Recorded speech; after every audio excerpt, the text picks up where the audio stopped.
Growing up, my life changed early. After a devastating accident took my father, it was just me and my mom in the house he left behind.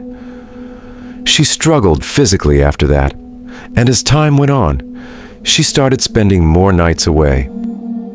That's when my uncle stepped in. He became the closest thing I had to a father. He was always around, until suddenly he wasn't. By the time I turned 18, I was living alone in that same house. It sounded exciting, but the silence at night hit differently. The only real company I had was my aging dog, Jojo. One winter night, I woke up and noticed Jojo wasn't beside me.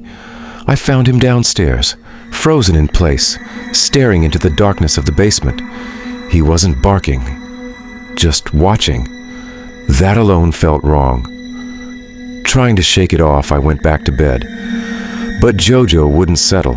He kept reacting to something downstairs. Eventually, I gave in and went to check.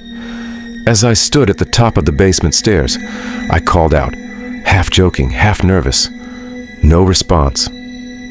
I turned on the light and slowly stepped down. That's when I heard it. A voice. Weak. Distant, but unmistakably familiar. It called my name, and it sounded exactly like my uncle.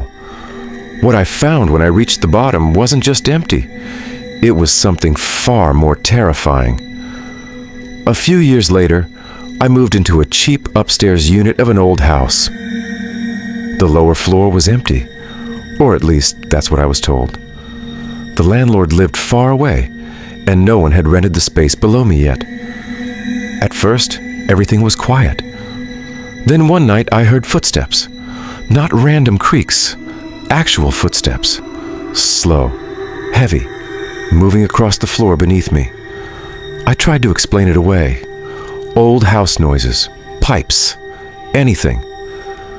But it kept happening, night after night.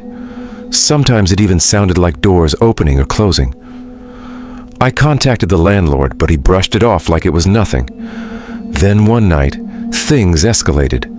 I came home late, and as soon as I stepped inside, something felt off. Moments later, I heard a loud thud downstairs, followed by footsteps again. That was enough. I called the police. They checked everything, nothing. But then, small details started adding up. A door slightly open when I knew I shut it. The smell of cigarette smoke near a window. And one night, the footsteps stopped directly under my bedroom. Then came 3 soft taps. Tap, tap, tap. At that point, I left. The next day, my friend came with me to check the place. That's when we found it. A cigarette butt hidden under a cabinet. Someone had been there. And just when I thought it couldn't get worse, I heard something that proved I wasn't alone after all.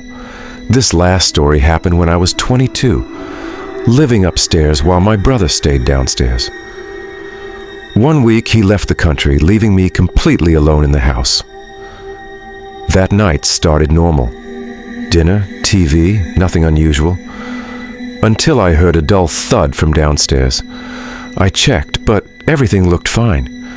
Later, just as I was falling asleep, music suddenly started playing in the living room. It was coming from my Alexa. Annoyed, I told it to stop. It did. I unplugged it just to be safe and went back to bed. But then, it happened again. Music blasted through the house. Louder this time. I rushed out, heart pounding, and froze. The Alexa was plugged back in. I knew for a fact I had unplugged it. That's when the fear hit hard. I locked myself in my room and texted my brother, only to see he was still miles away in another country. Then I heard it. A whisper from the living room. "Alexa, play." The device responded instantly. Music filled the house again. I called the police, yelling for whoever was there to leave. When they arrived, they found nothing, but the front door was wide open. Someone had been inside. To this day, I still wonder, was it someone hiding in the house? Or something that didn't need a door to get in?